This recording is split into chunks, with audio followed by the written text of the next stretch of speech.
الحمد لله وكفى وسلام على عباده الذين اصطفى أما بعد فأعوذ بالله من الشيطان الرجيم بسم الله الرحمن الرحيم ټولو محترمو د افغانستان اسلامی امارت مشرانو مسؤلینو د رسنیو استازو د مؤسساتو نمایندگانو او ټولو ګډونوالو ته ښه راغلاست وایم. زمونږ مجلس شروع کیږي د دې لپاره چې زمونږ او ستاسو دغه ناسته بابرکته وګرځي. پیل د قرآن کریم په څو آیاتونو سره کو. د قرآن کریم د تلاوت لپاره الشیخ قاری فرید الله صافی صاحب ته بلنه ورکوو چې د دریس خواته راشي او زمونږ دغه جلسه د قرآن کریم په آیاتونو سره پیل کړي. الشیخ قاری فرید الله صافی صاحب. السلام علیکم ورحمة الله وبرکاته. أعوذ بالله من الشيطان الرجيم.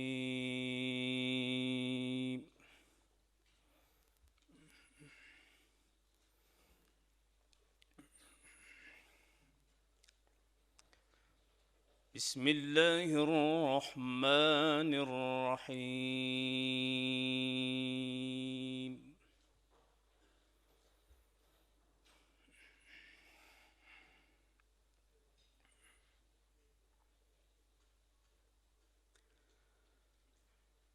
أقم الصلاة لدلوك الشمس إلى غسق الليل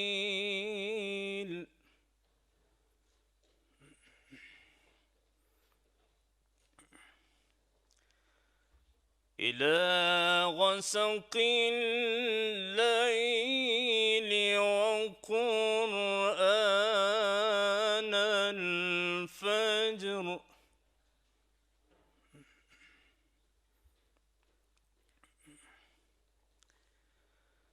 إن قرآن الفجر كان مشهودا.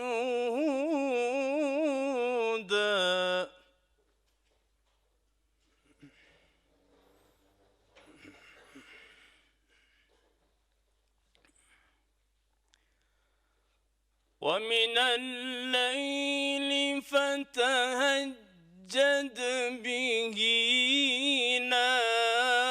نافلة لك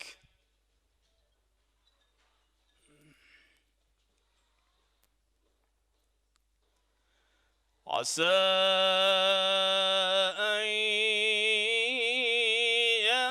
يبعثك ربك مقاما محمودا.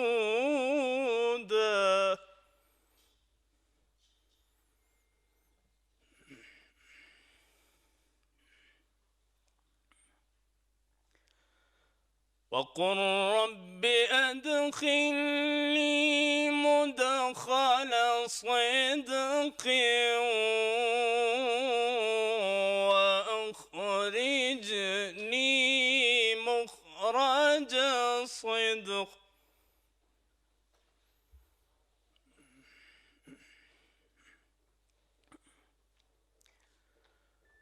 واجعل لي من لدنك سلطانا نصيرا. وقل جاء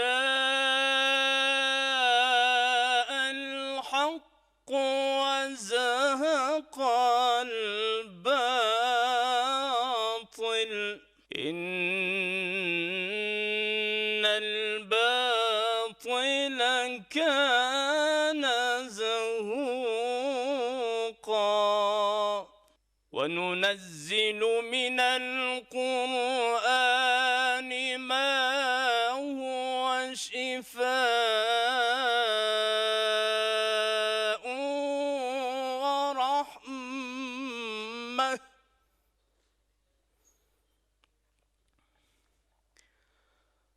ولا يزيد الظالمين إلا خسارا.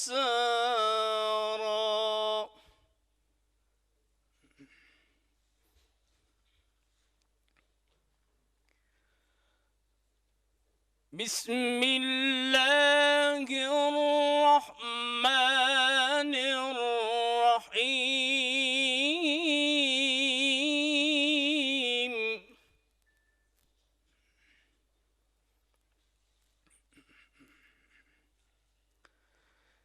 إذا جاء نصر الله والفتح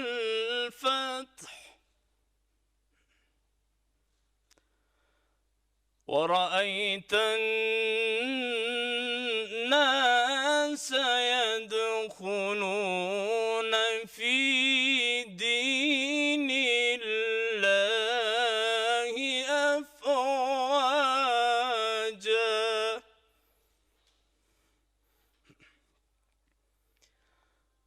فسبح بحمد ربك واستغفره إنه كان توابا.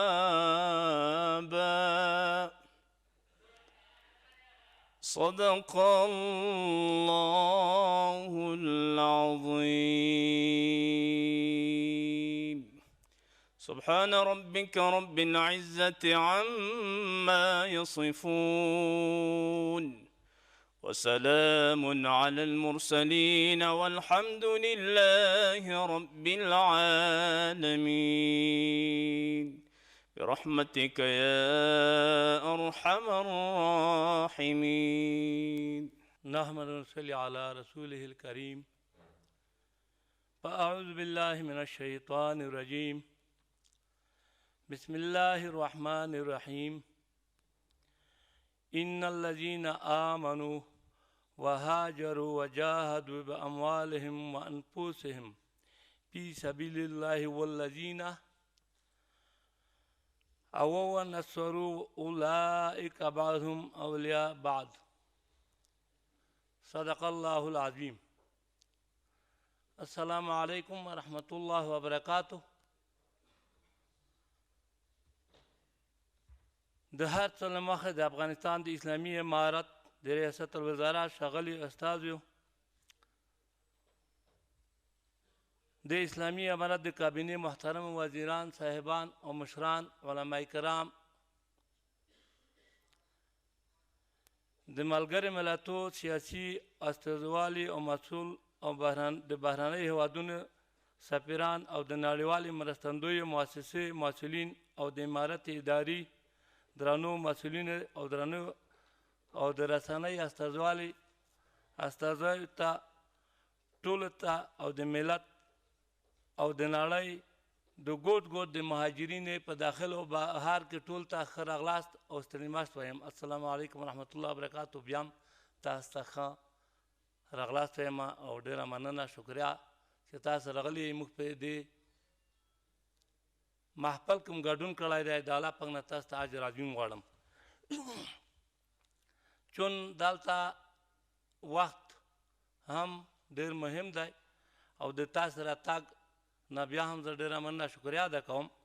او دلته کوم راغلي مېلمانه چې دي، مشران، او کوم مقصد منزل چې دی هغه د مهاجرت د نړیوالې هغه ورځ چې موږ تاسې هرمشا د انسانیت د پیدایښت نه د ټولې لومبی انبیا علیه السلام، خصوصا د خپل محمد مصطفی صلی الله علیه وسلم نه ونیسه تر دې تاریخ پورې د هجرت نړۍ روانه به وي او آینده دپاره هم دا مسایل شته او وي به.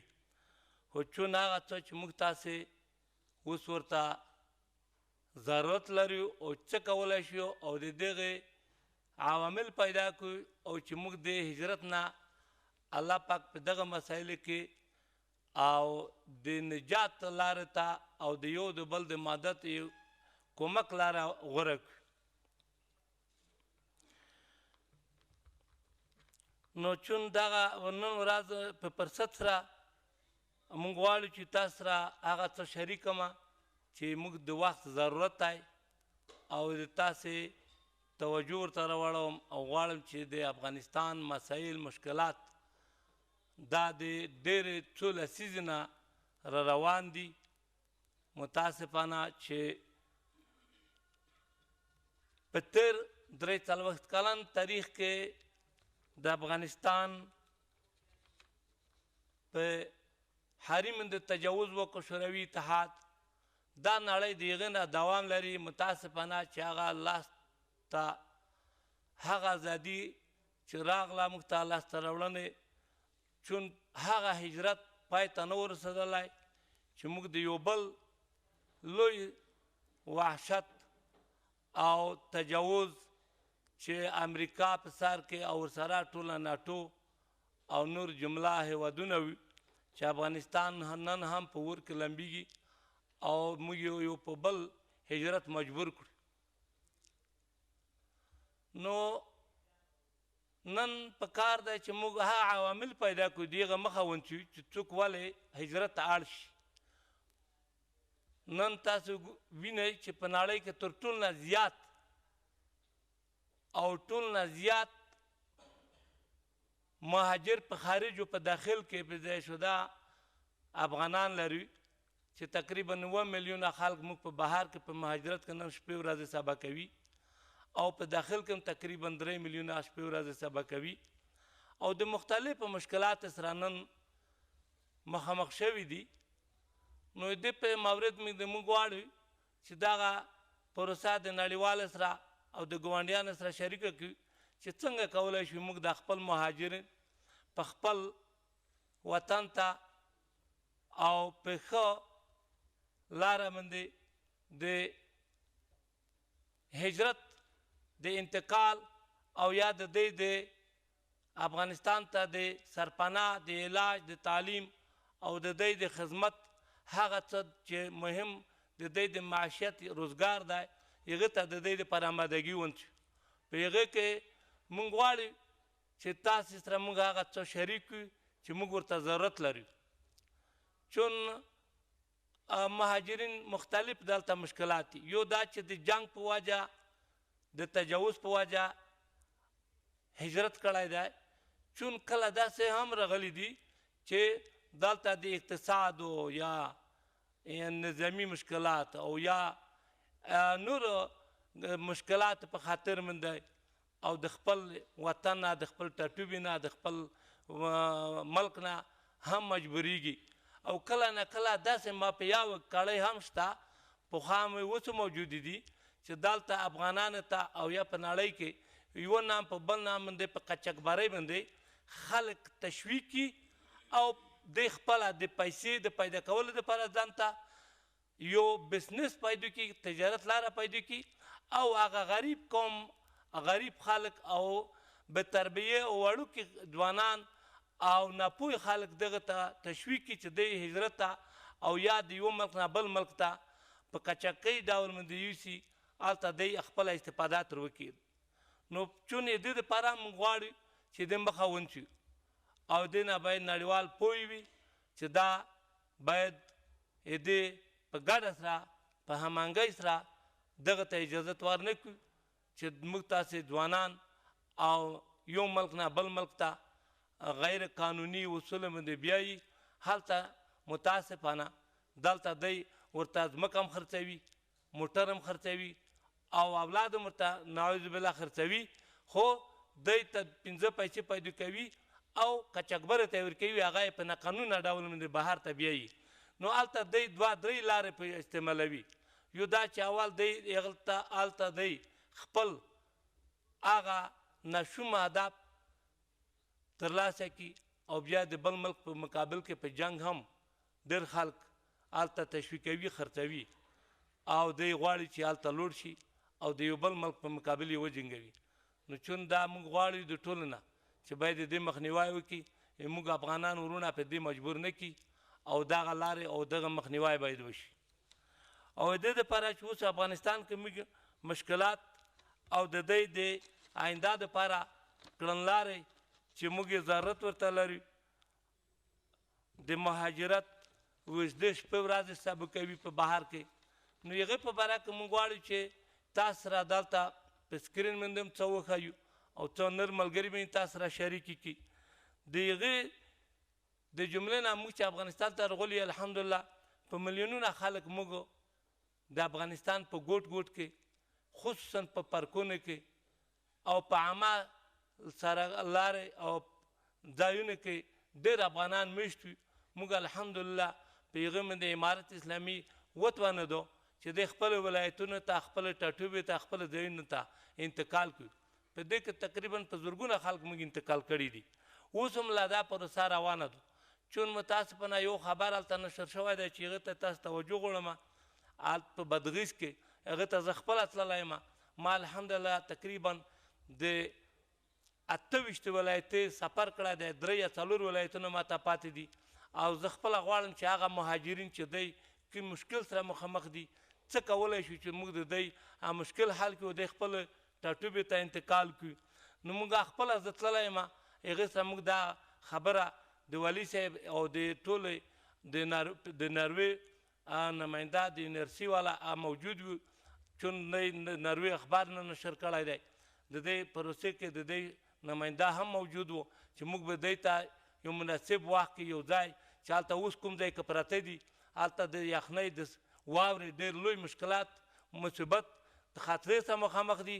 نو موږ غواړو چې د خپلو کورونو ته خپلو ولایتونو ته چون هغه څه مشکلات چې وي چې هلته نامني وه یا فساد و یا بمبار و لاندې بمبارۍ وي، نن الحمدلله هغه صفر دی، هېڅ هم نشته. نو دی کولی شي چې د خپلو کورونو ته خپلو ځایونو ته ستانه شي.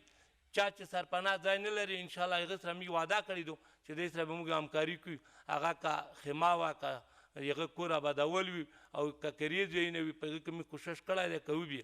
خو چون داسې ځایونه کې چې دی عامه خطرات ورته متوجه وي او د عامه سړکونو پارکونو او بځایه بازار کې چې د دې ژوند په خطر کې وي، د اولاد به تربیې جوړېږي او نور د سوان د ژوند د زندګۍ مشکلات سره مخامخ دي.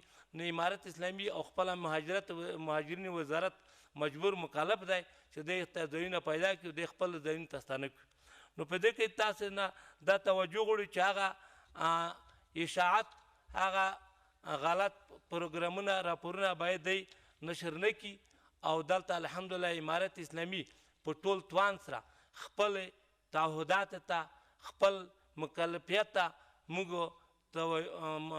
متحد یو چې کوم د مهاجرین مشکلات دي په خارج کې په داخل کې هر هغه څه چې موږ په توان کې انشاءالله دی سره به کوو. تاسو به خبر وئ چې موږ الحمدلله وخت په وخت هیئتونه خارج ته د مهاجرینو د مشکلاتو په باب باندې دا اوس هم د ایران نه موږ د مهاجرینو د وزارت نه نماینده معین صاحب او ملګري 2-3 ورلاړل او داسې پاکستان کې موږ چې کوم مشکلات وي په نورو نړۍ کې مشکلات وي د مهاجرینو ورځ تر بله الحمدلله د دې په باب باندې موږ هر څه چې موږ په توان کې موږ کړي دي الحمدلله په زرګونه مهاجرین افغانستان ته اوس راستانېږي په خپله خواښه راځي. او یو خبره ته د ټولو بیا پاملرنه هغه پام کول غواړم، توجه م غواړم چې کوشش وشي موږ هېوادوال ورونه به ځایه به لارې به اسنادې خارج ته هڅه ونه کړي تاګ. خدایه مکه دی تاسو ولدو چې د سمندرونو د مایونو او د ځنګلونو او د حیواناتو هلته د نور یو مشکلات سره په هر قسم دی مواجه شو. نو نور د دی نه ما دا غوښتنه ده چې دی بهر ته په داسې شوم هدف پوچ تبلیغات خطا نشي لاړ نشي. هغه ورونه چې په بهر کې اوس نن یا بندیان دي او یا مشکلات لري یا اسناد نه لري، نو هغه مې د ټولې هغه چې د ملل متحد د مهاجرت کوم قانوني حق دی د مهاجرینو ټولو نړیوالو نه او د دغه موجوده هیوادوالو او د ګاونډیانو نه دغه تمه هیله ده چې د موږ د مهاجرینو سره هغه قانوني چلند وکړي چې د دوی د کوم حق نه مهاجر په بهر کې کړېږي مشکلات نه اسناد نه لري، دوی سره باید هغه همکاري وکړي چې مهاجرین په خپلو اصولو د افغانستان ته ستانه کړي. کوم بندیان ورونه چې دي کوم جرم یې کړی وي هغه دپاره موږ اماده یو چې دی ته خپل وکیل خپل حقوق د هغه ملک سره موږ حل فصل کړو. خو هغه خلک چې کوم قانوني جرم ونه لري او زیات مشکل یې نه وي صرف د اسناد مشکل وي نو دا مهرباني وکړي چې مهاجرین ته د اسناد د حال او دی بیرته د ستنه کولو په چارو کې ورسره همکاري وکړي. نو په دې کې تاسو نه د دغې همکارۍ توجه غواړم او آینده دپاره به موږ د مهاجرینو دپاره دلته چې کوم پروګرام لرو هغه دپاره به انشاءالله موږ نور ملګري هم تاسو سره خپله خبره شریکې کړي. موږ موجوده دپاره د مهاجرینو په خپل راستنېدلو کې هر قسم همکاري کړې دو څوم چې په واس کې وي آینده هم غواړي چې دی ته د سرپناه د تعلیم د معیشت د روزګار او د کارونو پیدا کولو دپاره او د اسنادو د جوړولو دپاره چې دی د بهر نه راستانه شي. په دې کې انشاءالله موږ خپل مهاجرینو وزارت او امارت ټول دې ته ژمن دی چې موږ به دې ته ټول هغه څه چې موږ په واس کې وي دې سره به همکاري کړو انشاءالله چې تر څو دی وطن ته راشي او دلته په خپل وطن کې خپل خدمت وکړي خپل معیشت روزګاري پیدا کړي. او نو دې په باره کې تاسو نه موږ بیا هم توجه غواړو چې کوم مېلمانه نن راغلي دي او دا کوم ګډون کړی دی او په دې باندې د مشرتابه رئیس صاحب ریاست الوزرا معین صاحب او نور مېلمانه ته بیا هم ښه راغلاست یم. تاسو د راتګ نه مننه شکریا ادا کوم او چې تاسو موږ سره په دې مجلس کې ګډون وکړو. آینده موږ تاسو نه په ګډه همکاري غواړو چې د مهاجرینو په باره کې دغه ورځ د لمانځنې په باره کې د ټولې باید توجه وي او د مهاجرینو نن په دنیا کې د ټول نه زیات مشکل سره دی مخامخ دي په مختلفې مشکلاتو کې دی واقع دي نو هغه د هر شي نه محروم دي اکثر حقوق نه محروم دي. نو کوشش وشي چې د جنیوا د مهاجرت قانون مطابق د دوی د خپل حقوق نه باید برخمن شي. په دې کې د ټولو ګاونډیانو نه همکاري غواړم. السلام علیکم ورحمة الله وبرکاته. جزاکم الله خیر. جزاک الله احسن الجزاء. د افغانستان اسلامی امارت د مهاجرینو او راستنیدونکو چارو سرپرست وزیر الحاج خلیل الرحمن حقانی صاحب له هر اړخیزې وینا څخه یو نړۍ مننه. اطلاعات او رسنیو مرکز رئیس ښاغلي مفتی انعام الله سمنګاني صاحب ته بلنه ورکوو چې د دریس خواته راشي او ګډونوالو ته د محترم رئیس الوزرا پیغام واوروي. السلام علیکم ورحمة الله وبرکاته. د کډوالۍ نړیوالې ورځې په مناسبت د افغانستان اسلامی امارت د محترم رئیس الوزرا پیغام. بسم الله الرحمن الرحیم. ان الذين آمنوا والذين هاجروا وجاهدوا في سبيل الله أولئك يرجون رحمة الله والله غفور رحيم. صدق الله مولانا العظيم. نن د مهاجرت او کډوالۍ نړیواله ورځ ده او له بده مرغه چې پر هیواد د پخوانی شوروي اتحاد د نظامی تجاوز له هغه وروسته د تنظیمي جګړو او همدارنګه د امریکا او ناټو د اشغال په کلونو کې زموږ میلیونونه هیوادوال پاکستان، ایران او د نړۍ نورو بیلابیلو هیوادونو ته کډوال شوي چې په تیر یو نیم کال کې یو تعداد بیرته خپل هیواد ته راستانه شوي دي. د پاکستان او ایران په ګډون له ټولو هغو هیوادونو څخه چې زموږ هیوادوال پکې د مهاجرت ژوند کوي تقاضا او غوښتنه کوو چې د کډوالو نړیوال حق حقوق تأمین کړي. له افغان کډوالو سره د اسلامي او انساني ارزښتونو په رڼا کې ښه چلند وکړي. همدارنګه زموږ د کډوالو او راستنیدونکو چارو وزارت سره په همغږۍ او همکارۍ د دې زمینه برابره کړي چې افغان کډوال په عزت سره بیرته خپل هیواد ته راستانه شي. لله الحمد. په افغانستان کې د اسلامي امارت له واکمنېدو او د اسلامي نظام له ټینګښت سره اشغال پای ته رسېدلی. افغانستان په بشپړه توګه خپل ازادي ترلاسه کړې.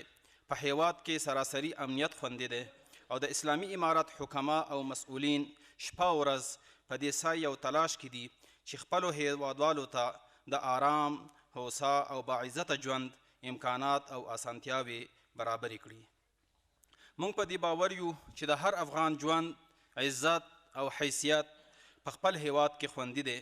له همدې امله مې د کډوالو او راستنیدونکو چارو وزارت مسؤلینو ته هدایت او سپارښتنه دا ده چې د ملګرو ملتونو کډوالو چارو ادارې په ملاتړ له بېلابېلو هیوادونو څخه د افغان کډوالو راستنېدو ته په خپلو لومړیتوبونو کې ځای ورکړي. همدارنګه ټولو هغو هیوادوالو ته چې لا هم په بهرنیو هیوادونو کې د مهاجرت ژوند تیروي زموږ وړاندیز او سپارښتنه دا ده چې ژر تر ژره خپل هیواد ته راستانه شي او په هیواد کې باعزته او آرام ژوند وکړي. د افغانستان اسلامي امارت دې ته متعهد دی چې د هر هیوادوال له مسلک، پوهې او ظرفیت څخه د هیواد د آبادۍ، پرمختګ او د هیوادوالو د سعادت او هوساینې لپاره اعظمي استفاده وکړي. او له ښه مرغه چې زموږ ډیرو هیوادوالو په بهرنیو هیوادونو کې داسې کسبونه، مسلکونه او مهارتونه زده کړي چې د روغتیا، کرنې، مالدارۍ، سوداګرۍ، د بندونو جوړولو، چاپیریال ساتنې او نورو برخو کې ورڅخه ښه استفاده کیدلی شي.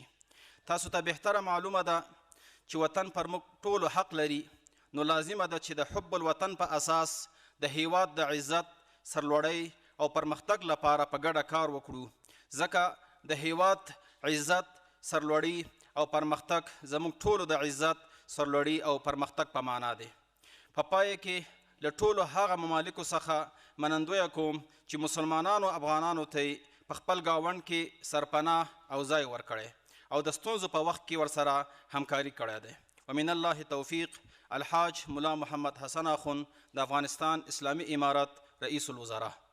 جزاک الله احسن الجزاء.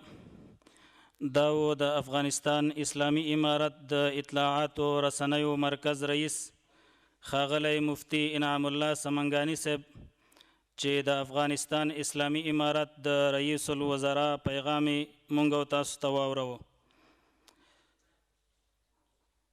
د پروګرام په دې برخه کې د افغانستان اسلامي امارت د ریاست الوزراء اداري مرستیال ښاغلي مولوي عبدالسلام حنفي صاحب ته بلنه ورکوو چې د دریس خواته راشي او ګډونوالو ته خپله وینا واوروي. ښاغلی مولوي عبدالسلام حنفي صاحب. بسم الله الرحمن الرحيم. نحمده ونصلي على رسوله الكريم. اما بعد، حضار محترم، مسئولین امارت اسلامی افغانستان، مهمانان داخلی و خارجی و مسئولین مؤسسات، مسئولین رسانه ها و همه حاضرین، السلام علیکم و رحمت الله و برکاته. نخست جای دارد که از وزیر صاحب مهاجرین و عودت کنندگان محترم الحاج خلیل الرحمن حقانی و معین صاحبان و همه کارکنان وزارت محترم مهاجرین و عودت کنندگان به خاطر تجلیل از روز جهانی مهاجرت تشکری نمایم. حضار محترم، برای همه شما واضح است که مهاجرت تخمینا بیشتر از 40 سال، تخمینا نیم قرن می شود که در افغانستان به صورت شدت ادامه دارد و علت و اسباب از هم واضح است که در آن زمان جنگی که به واسطه نیروهای شوروی آن وقت تحمیل شد و یک عده بزرگ از افغانها به واسطه کسانی که در آن زمان با نیروهای اشغالگر یاری داشتند زنده دفن شدند و یا سالها در میله های زندان انداخته شدند.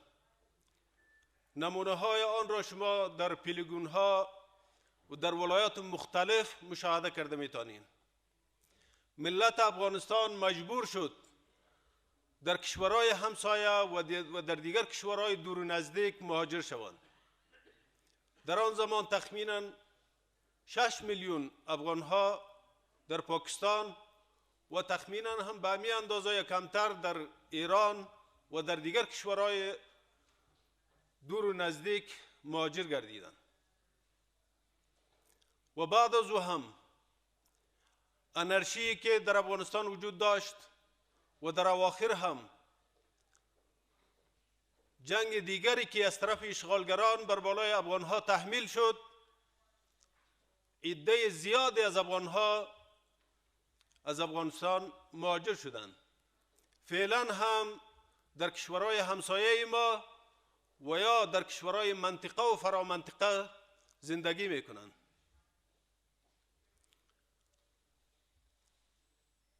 الحمدلله برای فعلا در افغانستان مشکل امنیتی کلا حل است.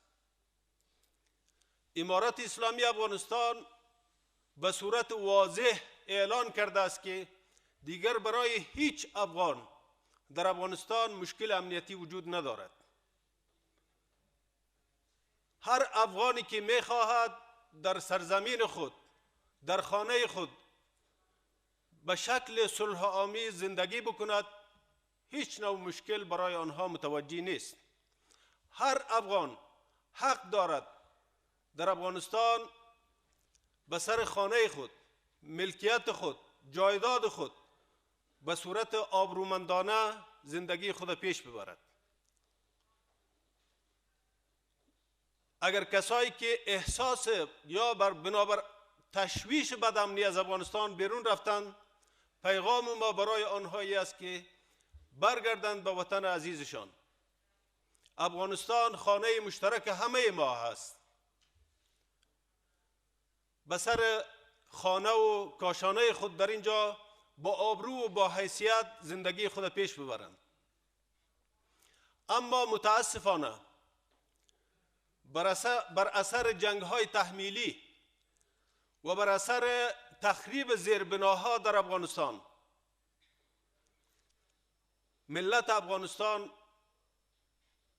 با مشکلات اقتصادی روبرو است و بر اثر بندیزهای تحمیلی که کلاً ناقض حقوق بشر است. ملت افغانستان بر اثر خشکسالی ها و بر اثر آفات طبیعی و بر اثر تحذیراتی که به ملت افغانستان اجازه نمیدهد که به زیربناهای خود کار بکند، یک عده بزرگی از جوانان افغانستان، اکثریت آنها را طبقه تحصیل کرده تشکیل میدهد، امروز نه از سالها به طرف کشورهای منطقه و کشورهای اروپایی در حالت مهاجرت هستند و سالهاست که عده بزرگی از جوانان افغانستان در دشت و صحراها از تشنگی و یا هم با واسطه بیرحمی نیروهای امنیتی کشورهای مختلف و یا هم در این مستند هم ما مشاهده کردیم که به دریاها به صورت بسیار مظلومانه غرق می شوند.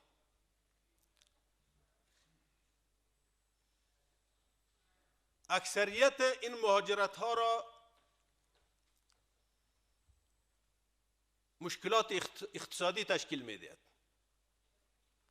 امروز مسئولیت اخلاقی همه کشورهایی که در اشغال افغانستان دخیل بودند، مسئولیت اخلاقی آنهاست که بعض بندیزهای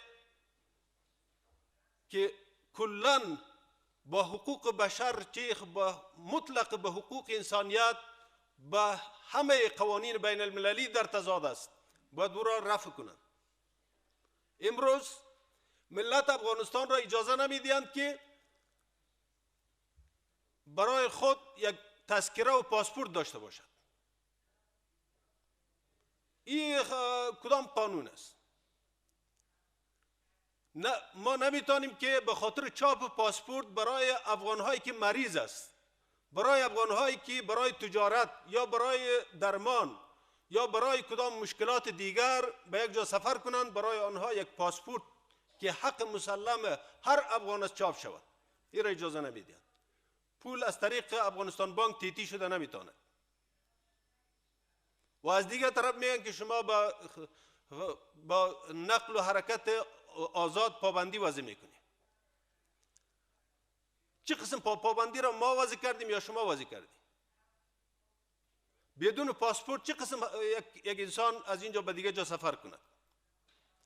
یا اینکه داشتن یک آیدی کارت یا تذکره افغانی که این حق مسلم هر فرد ملت افغانستان است، ما نمیتونیم که آزادانه چاپ کنیم به خاطر از اینکه از طریق دی افغانستان بانک پول تیتی شده نمیتونه.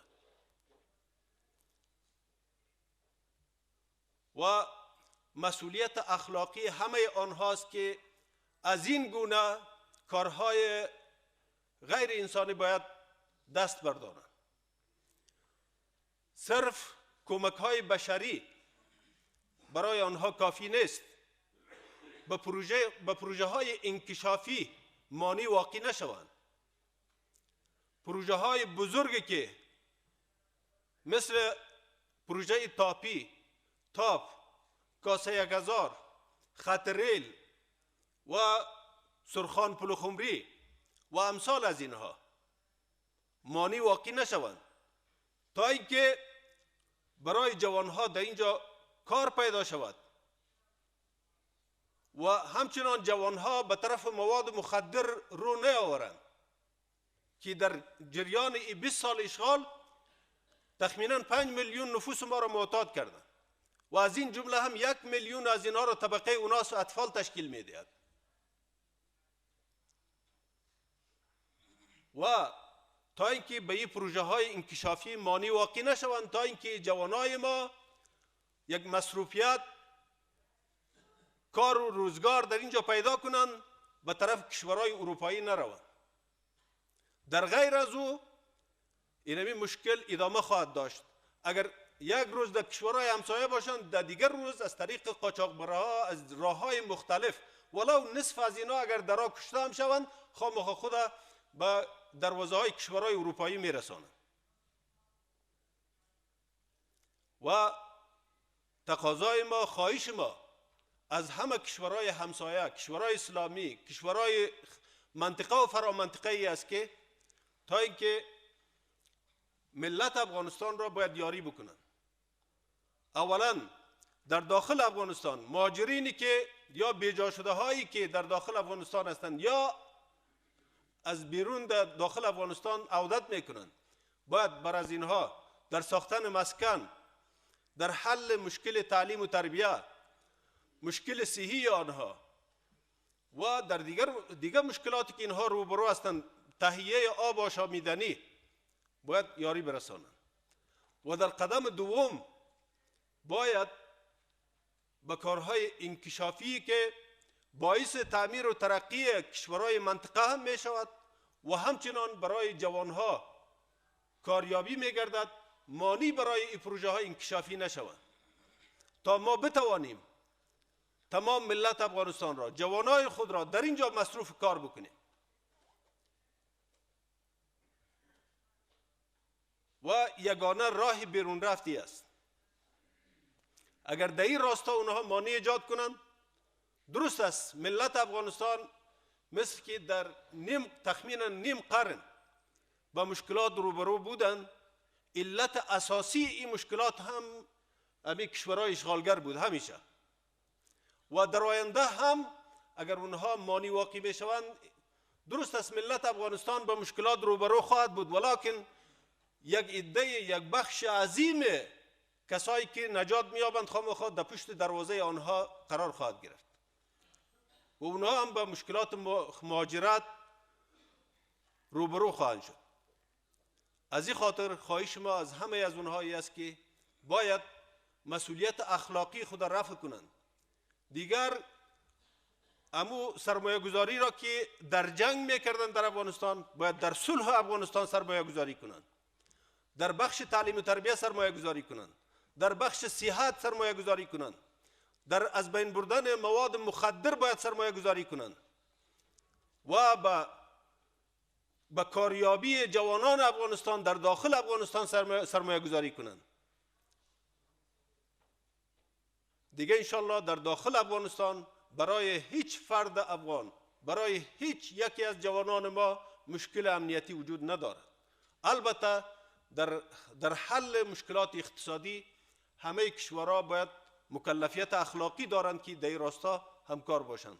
زیادتر وقت شما را نمیگیرم و آخر دعوانا الحمدلله رب العالمین. از توجهتان تشکر. جزاک الله احسن الجزاء. د افغانستان اسلامی امارت د ریاست الوزراء مرستیال ښاغلي مولوي عبدالسلام حنفي صاحب له وینا څخه یو نړۍ مننه. د پروګرام په دې برخه کې د افغانستان لپاره د ملګرو ملتونو د کډوالۍ عالی سازمان مرستیال ښاغلي هنري کونین ته بلنه ورکوو چې د دریځ خواته راشي او ګډونوالو ته خپله وینا واوروي.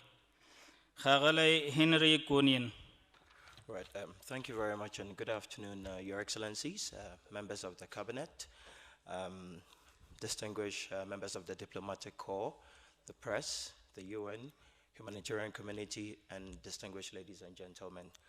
On this International Migrants Day, IOM has taken the opportunity to extend its thanks and appreciation to the MORR, with which IOM has been closely collaborating with all the 34 provinces of the country in Afghanistan.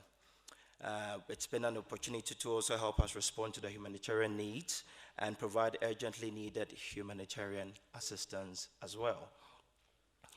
IOM and the MORR and the government share the same objectives in supporting migrants, IDPs, returnees, and vulnerable populations within the country. Hence, there's a close collaboration which has also led to ensuring that we have an efficient humanitarian response. IOM has uninterruptedly been working in Afghanistan since 1992, and the main focus has been obviously to support provision for support for migrants, for IDPs, for returnees, and for vulnerable populations for the past 3 decades. In the year 2022 alone, IOM has provided life-saving assistance and built resilience and empowered IDPs and host communities through the following programs. Emergency assistance for returnees at the 4 official border points between Pakistan and Iran, through which thousands of returnees are and continue to be assisted on a daily basis. Stabilization, resilience, and reintegration programming that has included community infrastructure projects and livelihood activities across the country as well. There's an ongoing holistic humanitarian emergency assistance covering of disaster, risk and reduction, shelter support, and we can also talk about all the support that and the work and the collaboration that was occurred during the earthquake response in Khost and Paktika and Paktia. It also includes some WASH activities, NFI and cash assistance for winterization through our humanitarian assistance program, and also our displacement monitoring, which is essential for informing fact-based humanitarian assistance in the country. Through these programs alone, the IOM has already assisted over 790,000 individuals, and we remain committed to serving the people of Afghanistan and look forward to a close and continued collaboration with the MMR into the year 2023. Thank you very, very much. دا د افغانستان لپاره د ملګرو ملتونو د کډوالۍ عالی سازمان مرستیال د پروګرام په دې برخه کې د افغانستان د کډوالو لپاره د ملګرو ملتونو عالی کمشنرۍ مرستیالي اغلی مینا کوما ته بلنه ورکوو چې د دریځ خواته راشي او ګډونوالو ته خپله وینا واوروي. Good afternoon, His Excellency Acting Minister of MRR, distinguished representative from various ministries, and distinguished guests. We are happy to be part of today's International Migrants Day event. this day is set to recognize the important contributions of migrants while highlighting the challenge they face. People traveling as a part of mixed movement has various needs, and those people include refugees, asylum seekers, statelessness people, as well as migrants. And the mixed movements are often complex. UNHCR recognized that the efforts to protect refugees cannot be pursued in isolation from the border trends, policy, and practices.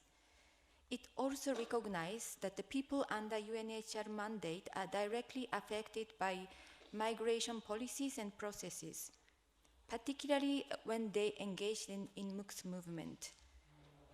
Therefore, UNHCR strives to engage with migration issues that affect refugees and other persons we serve under our mandate. Looking at Afghanistan, displacement and migration has been a characteristic for many decades as population rely on mobility for various reasons. It includes both cross-border movement as well as a population movement within countries. In Afghanistan, UNHCR and IOM collaborate at the various levels, including through concrete operational collaboration for border monitoring and the reception of the people at the border points, and ensuring referring the persons we serve to the necessary services. And UNHCR and IOM also jointly analyze the border situations and the population movement trend, and jointly advocate for the protection of people, including both undocumented migrants and the refugees. UNHCR would like to also highlight that everybody has the right to asylum. People must not face discriminations at the border or during the asylum process. All applications for refugee status must be treated fairly, no matter the race, ethnicity, gender, or country of origins of the applicants.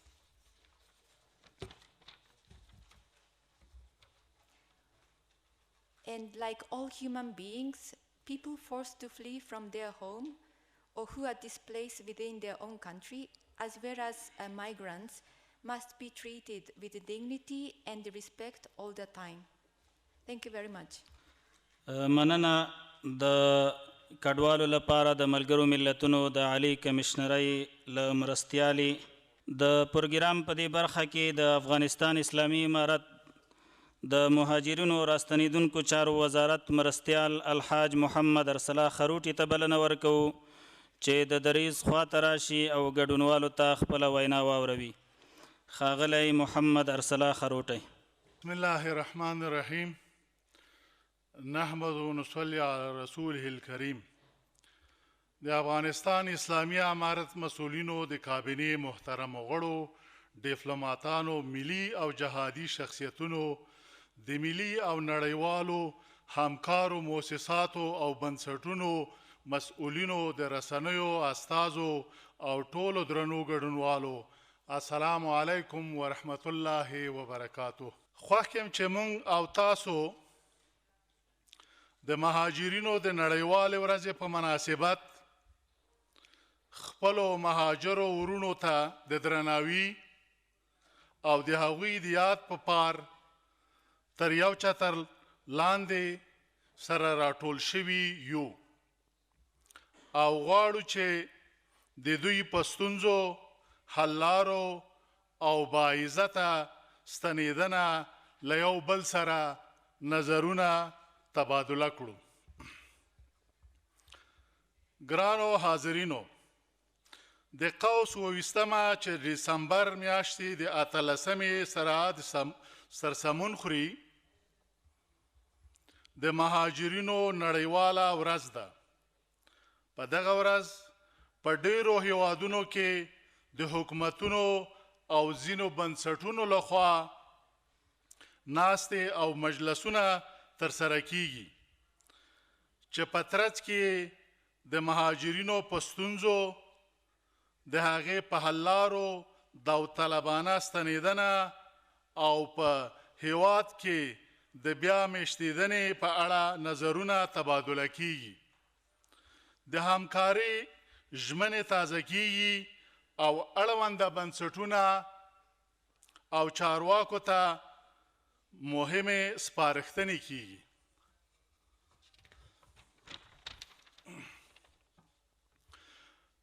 محترمو ګډونوالو، افغانستان د نړۍ یو له هغه هیوادونو څخه دی چې په میلیونونو اتباع یې د تیرو تپل شوو جګړو، ناامنیو، بې عدالتیو او یرغلونو له امله بیلابیلو هیوادونو ته مهاجر شوي دي. باید یادونه وکړو چې د افغانستان د افغانانو د هجرت لړۍ د شوروي اتحاد د لاسوهنو او سرو لښکرو له یرغل سره پیل شوه. په دغه بېرحمه جګړه کې میلیونونه انسانان ووژل شو. میلیونونه له خپل هیواده بهر مهاجر او د هیواد دننه یې بېځایه در په در او خاورې په سر شو.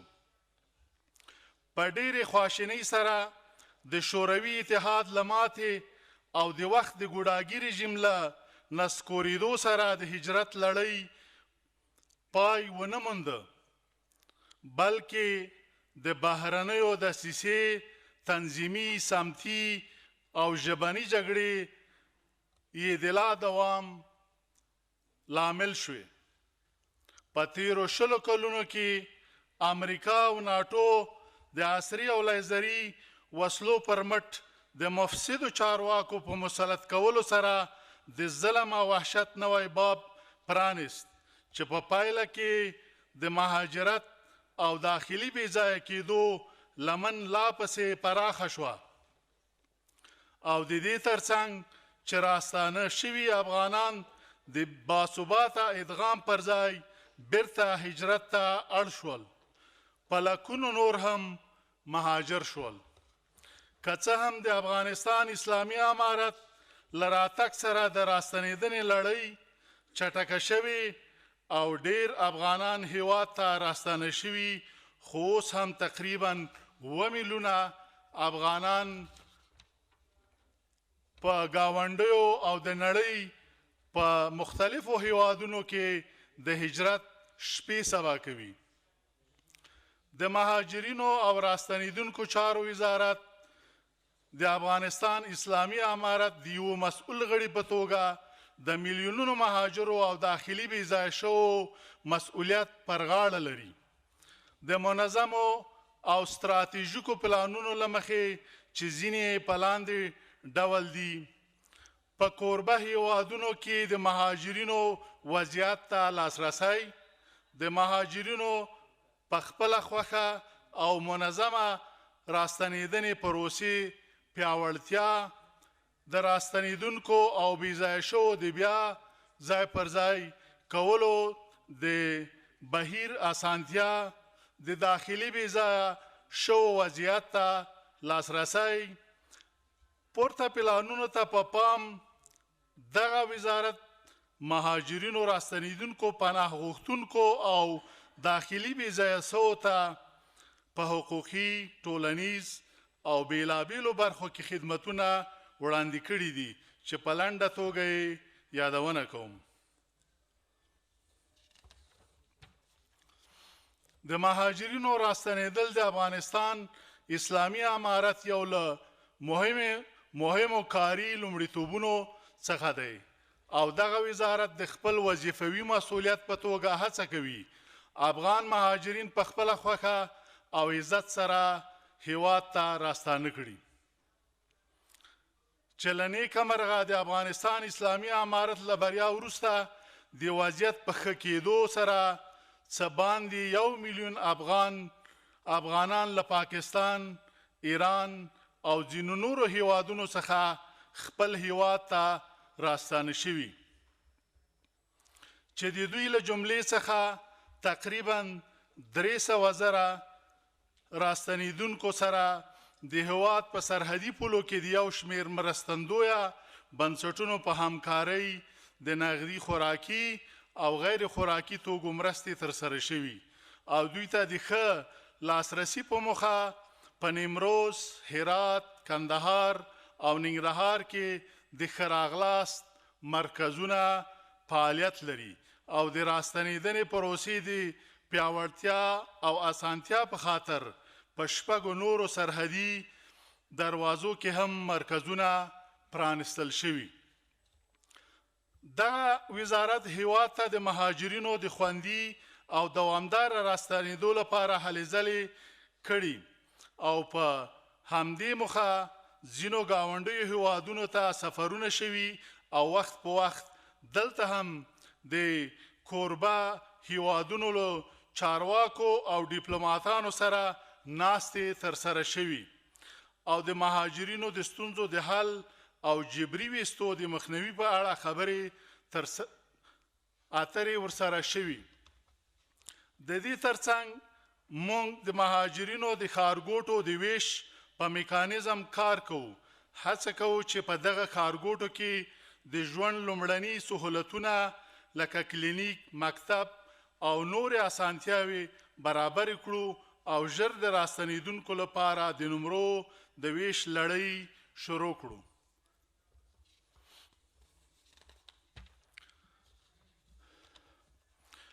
داخلي بېځایه شوو ته د لاسرسي په برخه کې د تیرو جګړو او ناامنیو له امله د هیواد دننه نږدې 3 میلیونه وګړي بېځایه شوي وه چې د پلازمینې او نورو ولایتونو په مرکزونو کې په پارکونو او عامه ځایونو کې د شنه اسمان لاندې بې سرپناه او بې سرپرسته پراته وو چې مهاجرینو او راستنېدونکو چارو وزارت په هڅو او د مرستندویه بنسټونو په همکارۍ څه باندې 1 میلیون وګړي د ترانسپورټ د سهولت په برابرولو سربیره د خوراکي او غیر خوراکي توکو مرستو وروسته خپلو اصلي سیمو ته ولېږدول شول.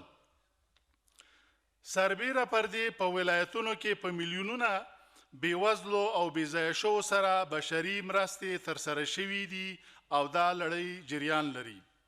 همداراز په هیواد کې د طبیعي پیښو له امله زیانمنو شوو کورنیو ته د مهاجرینو او راستنېدونکو چارو وزارت له نورو اړونده ادارو سره اوږه په اوږه خپلې مرستې رسولي او د لا چټکتیا په خاطر د وزارت رهبري او حتی په خپله وزیر صاحب صحنې ته تللی. درنو ګډونوالو، لکه مخکې مو چې په یادونه وکړه د افغانانو هجرت د 1 او 2 کلونو خبره نه ده بلکې له څه باندې 4 لسیزو څخه راپاتې میراث دی او تر اوسه د 1 میلیونه افغانانو مهاجرت دا په ډاګه کوي چې په تیرو رژیمونو کې د دغه پدیدې د ختمولو لپاره هیڅ مناسب اقدامات نه دي ترسره شوي. د افغانستان اسلامي امارت او په ځانګړي ډول د مهاجرینو او راستنېدونکو چارو وزارت د خپلې ځانګړې دندې پر اساس د مهاجرینو پر وړاندې ځان مکلف او حساب ورکوونکی بولي. اوس مهال زموږ د هیواد او خلکو لپاره یو تر ټولو مهم شرط چې امنیت دی برابر شوی دی او له دې پلوه هیڅ داخلي او خارجي نهادونه چې په افغانستان کې په کارونو بوخت دي اندېښنه نه لري. خو د میلیونونو مهاجرینو راستنېدو ته په امنیت سربیره د ښارګوټو جوړولو، سرپناه ښوونځیو، کلینیک، د څښاک اوبو چمتو کولو، د کار موندنې پروګرامونه، پروژې پلي کولو، خوراکي او غیر خوراکي او نورو عامه خدماتو ته اړتیا لري. د دغه اسانتیاو په برابرولو سره هیوادوال داوطلبانه راستنېدو ته چمتو کیږي او باثباته ادغام رامنځته کیږي. د افغانستان اسلامي امارت او د مهاجرینو چارو وزارت خپلو امکاناتو ته په پام سره په دې برخه کې پلانونه او برنامې لري. خو د مهاجرینو زیات شمیر ته په کتو د نړیوالې ټولنې لرې او نږدې هیوادونو ملي او بین المللي مؤسساتو همکاري ته اړتیا لري او موږ له دوی څخه دا تمه لرو خو متاسفانه ځینې هیوادونه پر ځای دي چې د مهاجرینو پر راستنېدو او باثباته ادغام کې همکاري وکړي هڅه کوي د افغانستان وضعیت کړکېچن وښیي او سره له دې چې د بشر دوستۍ دعوې هم کوي د سیاسي او اقتصادي فشارونو په واسطه افغانان اړباسي چې غیر قانوني کډوالۍ ته مخه کړي زه خپلو هیوادوالو ته ډاډ ورکوم چې د هیواد حالات ورځ تر بلې د ښه کېدو په حال کې دي دوی دې د دښمن د زهرجنو تبلیغاتو تر اثر لاندې نه راځي او د غیر قانوني کډوالۍ او ورسره تړلو خطراتو څخه د ځانونه او اولادونه وژغوري او هغه کدرونه چې خپل مادي علمي او معنوي سرمایې په نورو هیوادونو کې مصرفوي بلنه ورکوم چې هیواد ته راشي دا هیواد تاسو ته اړتیا لري او ستونزې له هیواد څخه په تېښته نه د ستونزو سره په مقابله حل کیږي د افغانستان اسلامي امارت هوډمن دی چې مثبت بدلونونه رامنځته کړي البته دا ممکنه نه ده چې د تیرو نظامونو څخه په میراث راپاتې پدیدې او د هغوی اغیزې په یو کال کې او 2 کالو کې له منځه یوسو خو د لوی خدای په نصرت په نه ستړي کېدونکو هلو ځلو قوي ارادې او د ولس په ملاتړ به دغه ټول موخو ته رسو انشاءالله د مهاجرینو او داخلي بې ځایه شوو په برخه کې ملي او نړیوالو مؤسساتو هم بېساري بشري مرستې ترسره کړي موږ ترې ډېر منندو یو خو تر اوسه پورې د دغه مرستو ښکاره اغیز نه ترسترګو کیږي زموږ غوښتنه له دوی څخه دا ده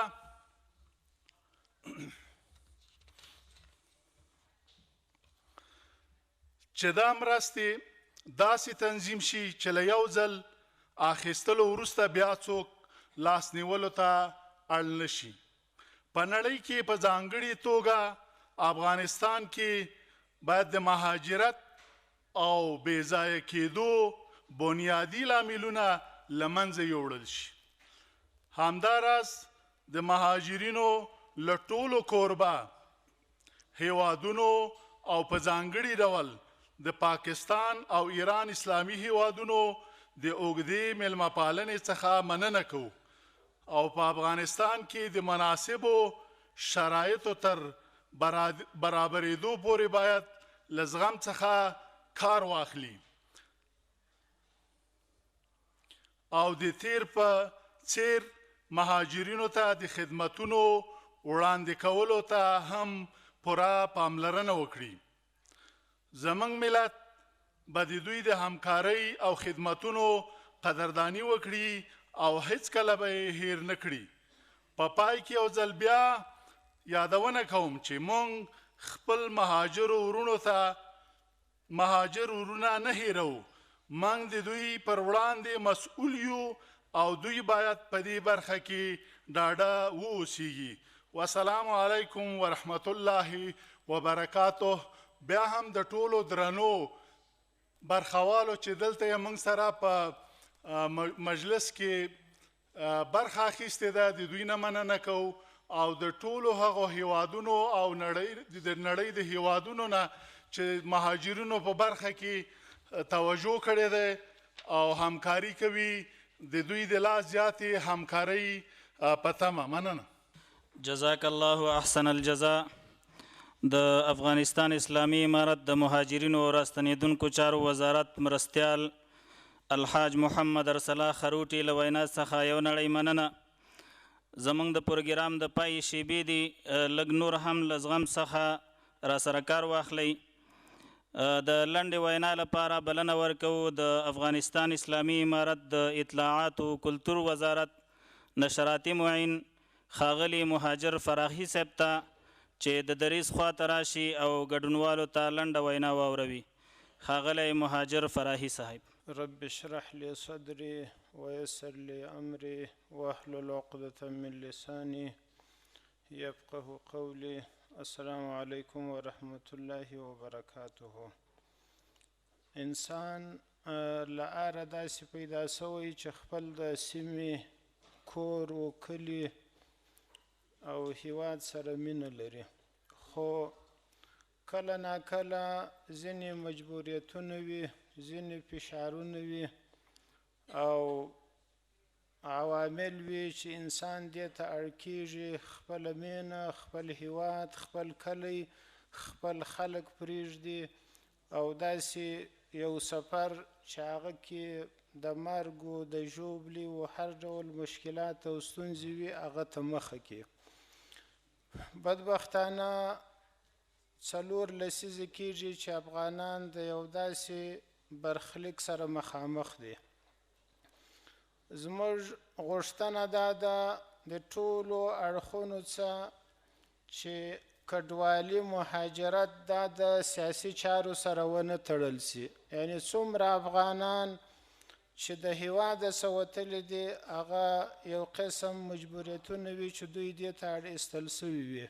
د ټولو لورو څخه مو غوښتنه دا ده چې سیاست او مهاجرت سره بیل کړي. دویم، تر ډیره پورې چې د مهاجرینو یا د کډوالو دپاره کوم پروګرامونه تر لاس لاندې نیول کیږي هغه تسکیني حالت لري. لکه څنګه چې یو مریض ډاکټر ته ورځي، یو ګولۍ د درد دپاره ورکوي د لږ مودې دپاره چې هغه درد یې تسکین سي. غوښتنه مو دا ده چې داسې طویل المدته اوږدمهالې پروژې تر لاس لاندې ونیول سي چې خلک دې ته اړ نسي چې د هیواده څخه ووځي یا لاسنیوي ته د نورو خلکو اړ نسي. کومې هڅې چې روانې دي یا کوم کومکونه او مرستې چې د مهاجرینو په نامه باندې راټولیږي، که په دا اوسني وضعیت باندې ویش ادامه ولري دا پروسه به د هیڅ وخت لپاره ونه درېږي. او بدبختانه باید ووایو ځینې اړخونه په لوی لاس باندې تبلیغات او پروپاګند کوي، زموږ د هیواد وضعیت ناسم ښیي او خلک دې ته په لوی لاس باندې هڅول کیږي چې کډوال سي، مهاجر سي، د هیواده څخه ووځي. غوښتنه مو دا ده د دې پر ځای باندې چې په لوی لاس باندې خلک بې ځایه کیږي یا وضعیت ناارام ورته ښول کیږي، خلک خپل د هیواده څخه وتلو ته اړ وستل کیږي، د دې پر ځای باندې باید داسې اقدامات تر لاس باندې ونیول سي چې همدلته په هیواد کې خلک اوسي، آرام ژوند وکړي او کوشش وسي چې د دوی دپاره د ښه ژوند زمینه برابره سي. وما علینا الا البلاغ المبین. جزاک الله احسن الجزاء. د افغانستان اسلامی امارت د اطلاعات و کلتور وزارت نشراتي معین ښاغلي مهاجر فراخي صاحب له وینا څخه یو نړۍ مننه. زمونږ د پروګرام د پای شیبې دي. په پای کې د افغانستان اسلامی امارت د سرې میاشتې عمومي رئیس ښاغلي مولوي مطیع الحق خالص صاحب ته بلنه ورکوو چې د دریځ خواته راشي او دغه ناسته په خپلو دعایه کلماتو سره پای ته ورسوي. ښاغلی مولوي مطیع الحق خالص صاحب. الحمد لله رب العالمين والعاقبة للمتقين والصلاة والسلام على رسول خير خلقه محمد وعلى آله وأصحابه أجمعين. ربنا ظلمنا أنفسنا وإن لم تغفر لنا وترحمنا لنكونن من الخاسرين. ربنا لا تزغ قلوبنا بعد إذ هديتنا وهب لنا من لدنك رحمة إنك أنت الوهاب. ربنا لا تجعلنا فتنة للقوم الظالمين ونجنا برحمتك من القوم الكافرين. يا الله تعالى تفهم بعد رحم وكي، يا الله تعالى تزمون بدي مظلوم ملت بعد رحم وكي، يا الله تعالى پټوله نړۍ کې مسلمانانو باندې رحم وکي، یا الله تعالی افغانستان ته چې کوم امن سکون راغلی دا د دې ملت دپاره دوامداره دایم او قایم ولري. یا الله تعالی ته چې په خپل رحم او کرم باندې دې ملت ته کوم اسلامي نظام ور په برخه کړی دا قایم او دایم ولري. یا الله تعالی دا ملت چې دا 40 کاله کوم مشکلات سره مخ وو یا الله تعالی دغه مشکلات بیا ور باندې مه یاده کوي. یا الله تعالی د ټولو مشکلات حل کړي. یا الله تعالی د دې مسلمان ملت کوم اعضا چې مهاجر شوي په خیر او سلامتۍ سره خپل مملکت ته راوګرځوي. یا الله تعالی زمونږ په داخل کې د دغه خلکو دپاره داسې موارد برابر کړي چې په خارج کې د اوسېدو څخه مستغني شي. یا الله تعالی کوم زمونږ مسلمانان وروڼه چې د دې مهاجرو سره په همکارۍ کې هلې ځلې کوي د هغو هلې ځلې ته قبولې کړي. یا الله تعالی په دنیا او آخرت کې ورته د ښېګڼې سبب وګرځي. یا الله تعالی دا ټول مخلوق زړونه ستا په لاس کې دي. یا الله تعالی ته په دنیا کې چې قدرتمند ثروتمند خلک دي یا الله تعالی د دې مسلمانانو مهاجرو سره د کومک دپاره یې زړونه راوګرځوي. په موږ ټولو باندې رحم وکړي. د مهاجرینو د وزارت مشرانو چې د مهاجرینو د په ځای کوو دلته په داخل کې د بېځایه شوو خلکو د په ځای کوو دپاره کومې هلې ځلې کړي هغه ورته قبولې کړي او د نورو هلو ځلو توفیق ورکړي. دې مجلس ته چې کومه شریکوال راغلي یا الله تعالی دوی ته د دې شراکت اجرونه ورکړي. یا الله تعالی موږ ټولو ته توفیق راکړي چې دې مظلوم او کړېدلي ملت لاسنیوی وکړو. وصلی الله تعالی علی خیر خلقه محمد وعلى آله وصحبه اجمعین.